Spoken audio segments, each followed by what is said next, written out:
What's up, YouTube? It's Headshot87. Today we are doing a huge comparison with two of the biggest names in the striker-fired polymer frame market. And now both lines have their own single stack 9, so it's time to compare and contrast both. We're going to go deep into this one. We're going to have a little bit of shooting, but we're going to talk about all the main features, pros and cons as I see them.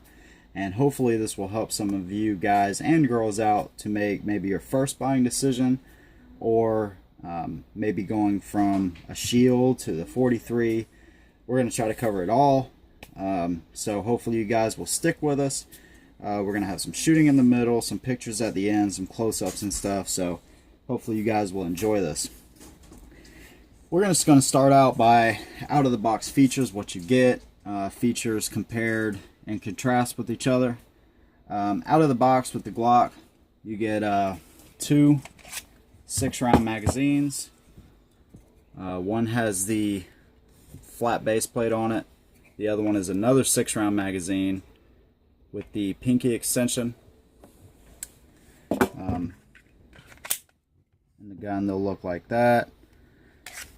Here's your extended. With the Shield, you will get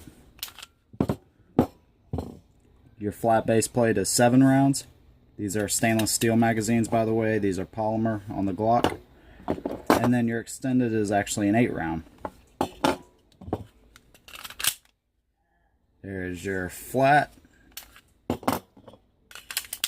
And there's your extended. Let's just go over the kind of boring stuff real quick.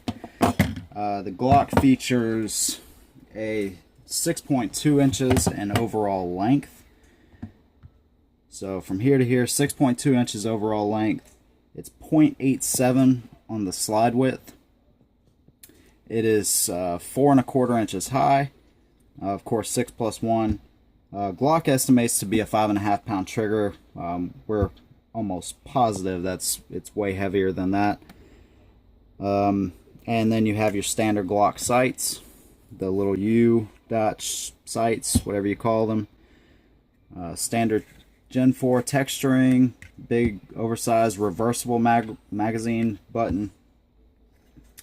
Nothing other than that is ambidextrous. Actually, on both the pistols, that is the only option that's ambidextrous on both pistols. And just an overall really slim, very comfortable. I've been carrying this for about a week now. Very comfortable to carry inside my Ted Corey holster that I got. It's super comfortable, very light. Unloaded, this is 17.8 ounces, 17.9 ounces, somewhere in there. Let's just call it 18 ounces. The M&P is 20 ounces unloaded. Again, very slim. On the M&P, you're at 6.1, or I'm sorry, 6.1 inches overall length. 3.1 inch barrel and a 3.3 inch barrel on the Glock. I forgot to mention that. 0.95 inches on the slide width. Overall height is 4.6 on the Shield, which makes sense. You have an extra round. This one's 4¼ so you have a little bit of difference there. Your standard 3-dot sight system. And this magazine button is not reversible on the Shield. And there you go. Alright. So in size and dimensions, let's move the mags out of the way. Actually, I'm going to put everything safety checked and all that. Put this in.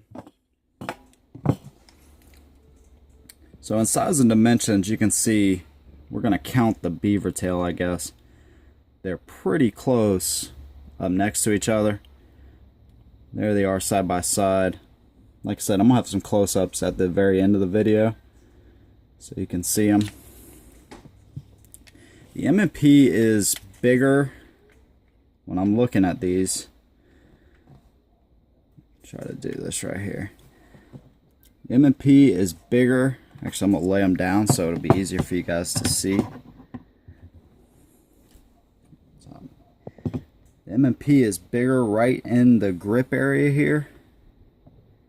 Through the trigger guard is a little bit bigger. It comes out a little bit more.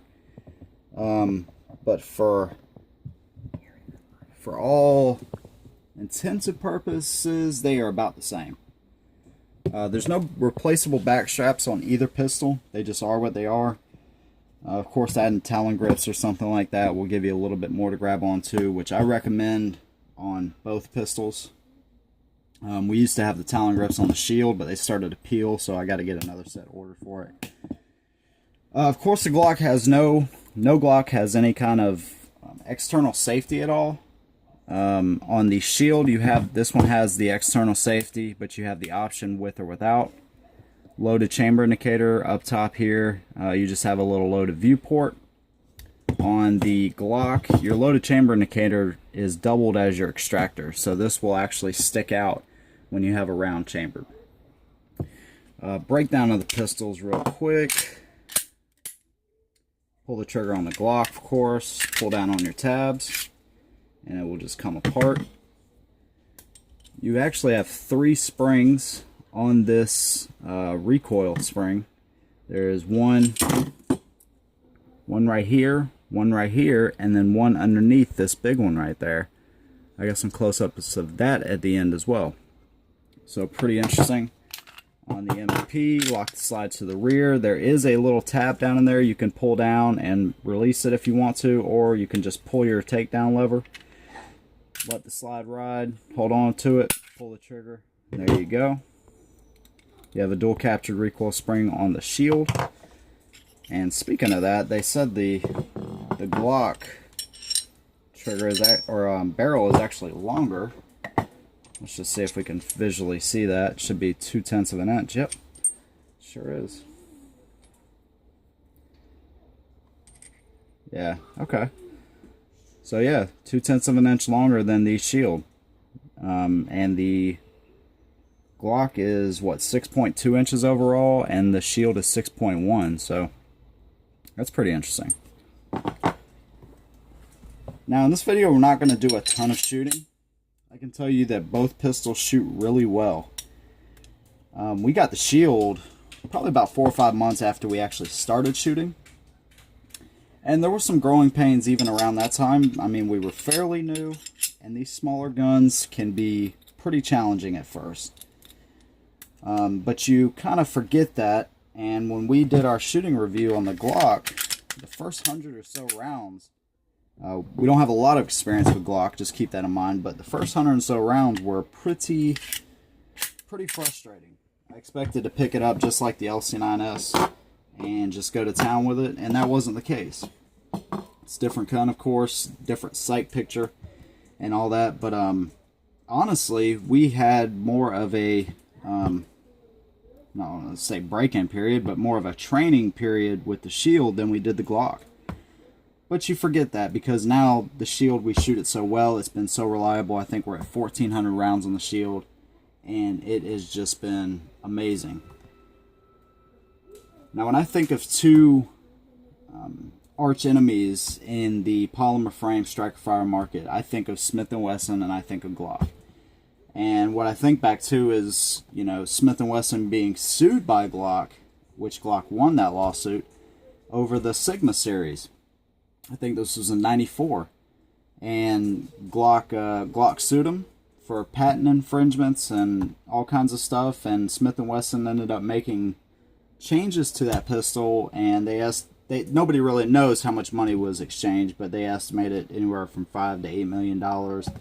I've heard that they have to pay Glock every time they sell one of those and all kinds of stuff. So, and you know, Glock has been, you know, a huge name in the polymer market forever. I mean, forever. They have just been doing so well. Then in 2005, Smith & Wesson introduces the M&P. Big step up from the old Sigma series.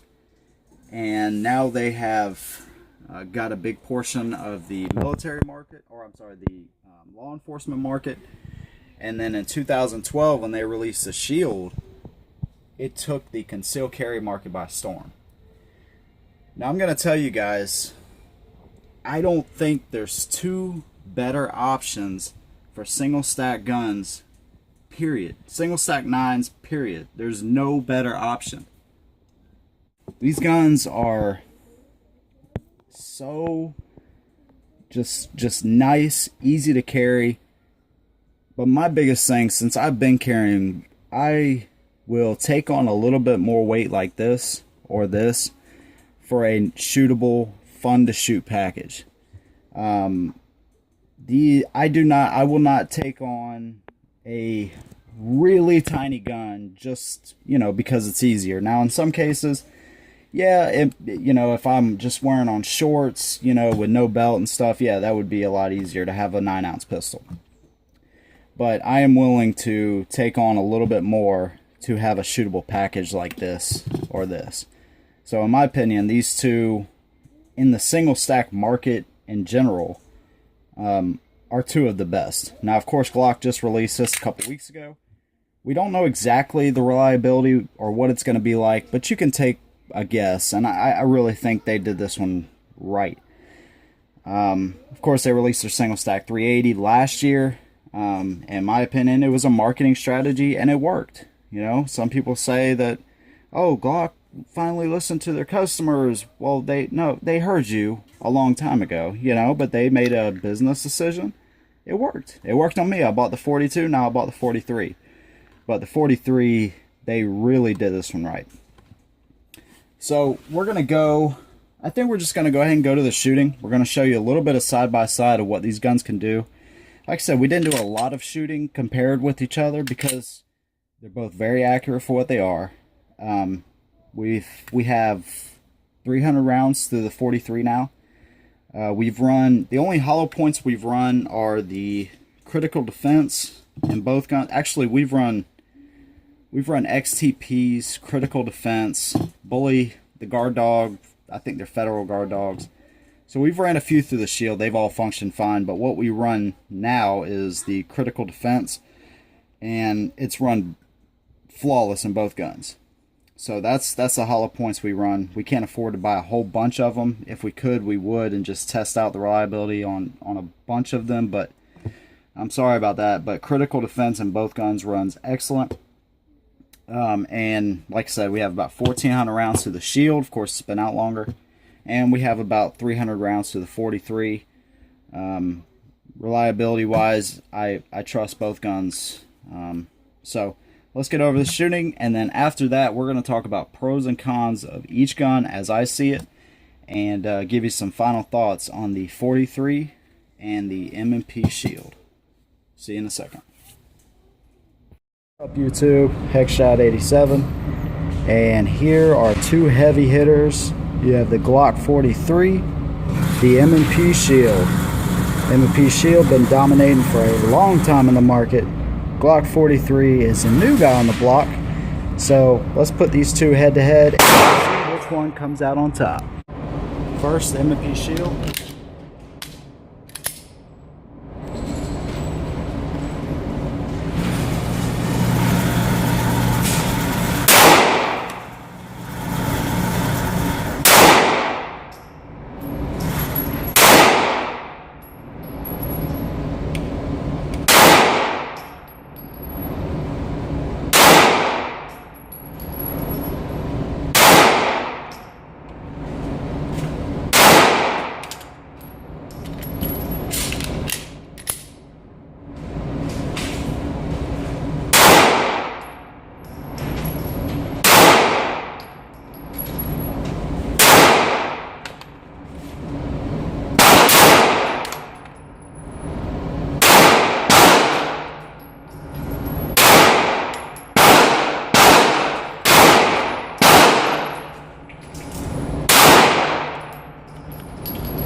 Been with us a long time. There's a reason.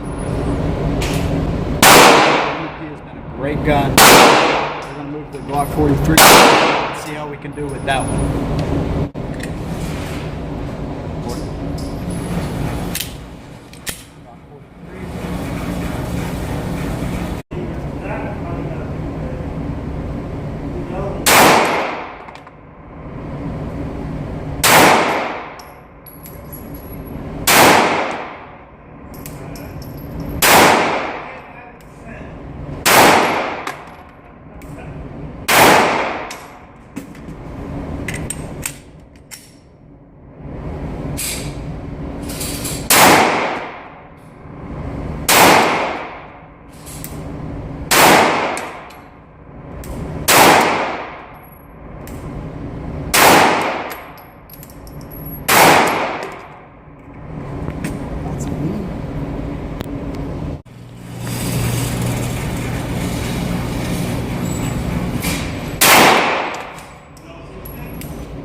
there's the Glock 43. I actually fired 4 mags through it just now.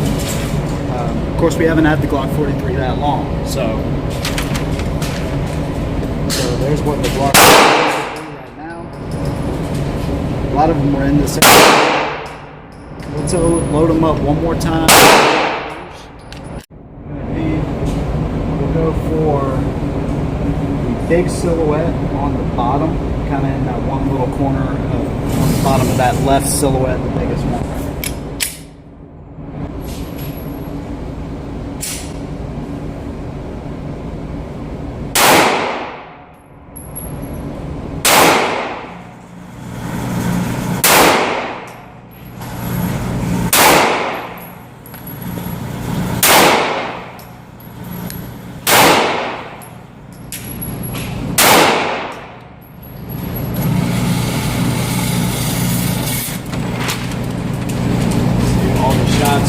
Right now, one area. I'm going to take the Glock 43 and go right here, somewhere right in there, and see how that one does.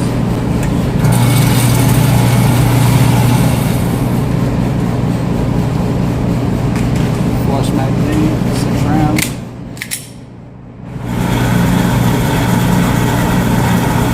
I'm going to load one more in the magazine, so we'll do 6 plus 1 on this one. Right side of where we just shot.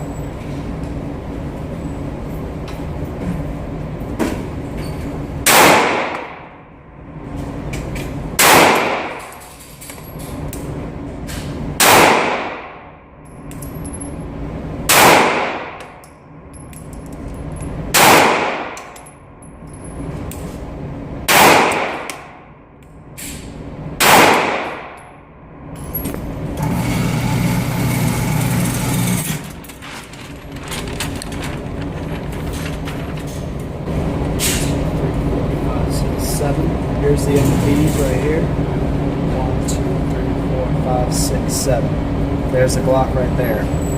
So the MP's a little bit tighter. We've had it longer. We have more practice on it. It's probably pretty natural. But the Glock is a shooter too. Took a little bit more time with the Glock 43, but it's definitely starting. Alright, so I hope you guys enjoyed that. As you can see, both guns, for what they are really accurate and not too snappy at all. Let's go over the pros and cons of each. We'll start with the Shield. The Shield, first of all, the price, you cannot beat it for what you get. 2 magazines with the gun. I've seen them brand new as low as $339. That is absolutely one of the best values in this market for a gun like this. Lifetime warranty, of course, through Smith. Just an absolute great value. Handles the recoil extremely well. Now, you do have a little bit heavy pistol, which can work with you or work against you, just depending on what we're talking about. But when we talk about recoil, this thing handles the recoil just excellent. Standard on the M&P, of course, is 7+1. Now on our XDS, on the XDS, the LC9S, the Shield, what other ones? There's a few of them. 7+1 has pretty much been the standard. So the Shield wins that market, and then with your extended, of course, it makes the gun a little bit bigger, but you have 8+1. So definitely advantage there with the Shield. The sights, I think, are 100% better than the Glock. I hate the Glock sights. Sorry, but they work, but I just do not like them at all. They are adjustable, by the way, for windage. Reliability, the Shield has been proven not only from this example, but from thousands, tens of thousands, I don't know how many of thousands of examples. This thing has been reliable for a lot of people, and a lot of people have trusted their life to this gun. Aftermarket support is great. The Shield has been out, like I said, since 2012. So aftermarket support is there. Apex trigger kits, sights, whatever you want to do. It's accurate for what it is. You have a lot of pros with this Shield. Now the cons are, it is a harder gun to manipulate. And what I mean by that is it is less refined than the Shield. The slide pulling back is a little bit stiffer, even after as many rounds as we have. The magazine's probably my biggest quirk about this gun. A lot of times with a loaded magazine, you'll get the effect where it'll, like, well, of course it's not going to do it now, but you'll get the effect where you drive it home and it'll stick out like that sometimes, and you have to really pop it in. It has little things where you can see the base plate or the stainless steel part of the magazine in there. Little quirks like that. It's just not as refined, is the way I like to put it. It is a heavier gun, so like I said, that can work both ways. Inside the waistband, we really need to get a different holster for this to really make it fair, because the only thing we've ever carried the Shield in is an 8 square tactical holster. Those holsters are great, but there's too much material there. It rides up really high, and it just feels like you have a lot more than what you should. So inside the waistband, though, it is a little bit heavier. You're talking about 2 ounces. Inside your pants, it may not sound like a lot, but if you've carried, you know what I'm talking about. It does make a difference. So it works both ways. Handles recoil great, a little bit heavier inside the waistband. The trigger is okay. I mean, the trigger works, obviously, but here's the characteristics of the trigger. You have the split trigger, which kind of flattens the trigger out as you pull it. So here we go. Here's your wall, and then you have a nice clean break. Okay. This is the first gun that Smith & Wesson actually incorporated a positive reset, but it's kind of a false reset than a positive, if you can hear this. If you hear that first click, that's not the reset. There's your reset, and then it'll break again. Sometimes that little false reset will throw me off. So see, that's not the reset right there. There's your reset. The trigger works alright, but we'll talk about some improvements that I would make right out of the box if I were buying these guns again. So there we go, pros and cons of the M&P. Let's go to the Glock 43. It's small, light, and very comfortable inside the waistband. Also very shootable. For an 18-ounce gun, it is a little bit snappier than the Shield, and you can tell it. I mean, it is a little bit snappier. The Shield handles that recoil better, but it's heavier. So very light, very controllable, very shootable. We're not talking about a huge difference as far as that goes, but very, very light and concealable. It's got a great feel to it, and this hump in the back, I really dig that on this gun, because it makes it stick out a little bit more in your hand here, and it feels like you have more, or at least, you know, more gun than what's actually there to hold on to, and I feel like it gives you a better purchase on the gun. I really like that hump on the back of here. Aftermarket support will be there. You'll be able to change the sights and do whatever you want to do. It's just the way Glocks are. A lot of people have them, so there's going to be a ton of aftermarket support. Easy manipulation. This gun, if you have weak hands of any kind, the Glock is so much easier to manipulate. The magazines go in nice and smooth. Sometimes there's a little bit of hesitation with these magazines. It likes to catch right there, but most of the time they just go in really nice and easy. They drop easy. That's one thing I wanted to mention, I'm sorry. On the Shield, the magazines, this button is awesome. They drop very freely out of the magazine. I really love that. On the Glock, the button is a little bit harder to push in, but they drop freely as well. But the Glock is just super easy to manipulate, and if you have weaker hands for whatever reason, the Glock wins that one. Cons on the Glock. We didn't talk, yeah, okay, this is going to be under cons anyways. The sights suck. These sights absolutely suck. There's your sight picture. If you're used to this sight picture, then it's going to work just fine for you. I don't like this sight picture, and this will probably be the first thing that I change on the gun. The grip is pretty slippery for what it is. It seems like it'd be really nicely textured, but after 100 rounds or so, it really got pretty slick. So Talon grips on both really, this is pretty slick on the shield too, but Talon grips on both would be a must improvement on these. 6+1. Now you do have a shorter grip on the Glock, but with that being said, I feel like 7+1 is the standard. Now that doesn't bother me. I'm going to continue to carry the Glock because I like it. But if magazine capacity bothers you, the shield automatically wins. You're not talking about that much longer of a grip than the MP.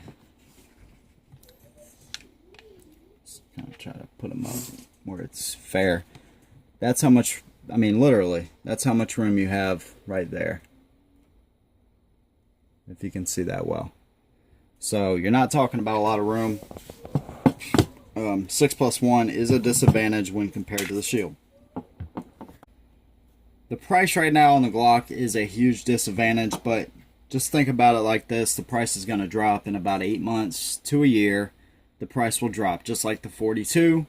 The price will drop on this, but right now it's a little bit high. I paid $4.99 for this one, and I got it shipped from North Carolina. So $4.99 on this one. When I bought the shield, that was almost a year ago, and it was $4.25. But like I said, you can find them brand new right now for $3.50, $3.39, $3.50. So under $400, anywhere from $4.99 to $600. I've seen these.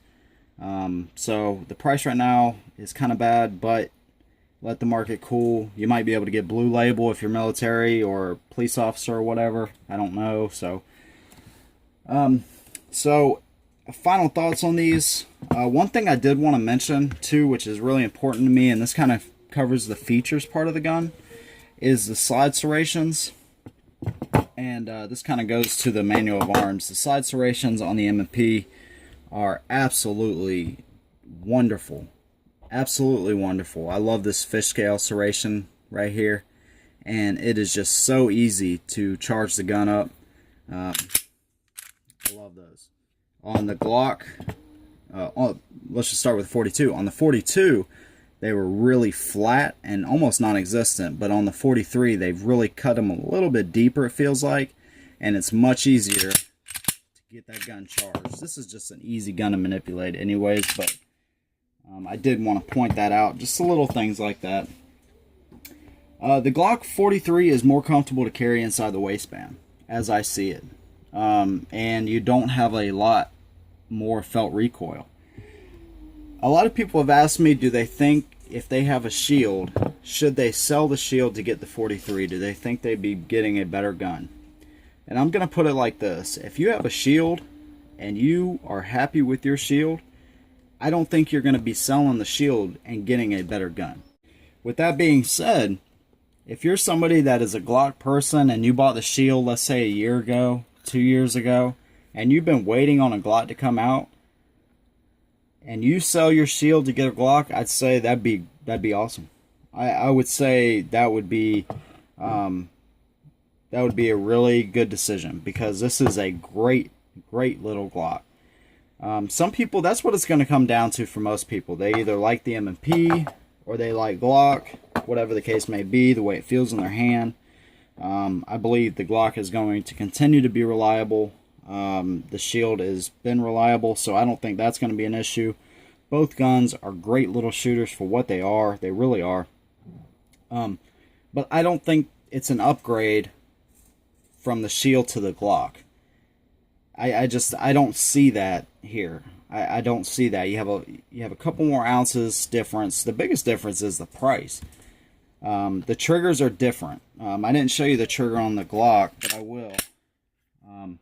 Glock estimates this to be around 5.5 pounds on all their guns, and it's got to be heavier than that. But here you have your little safety tab. You hit the wall.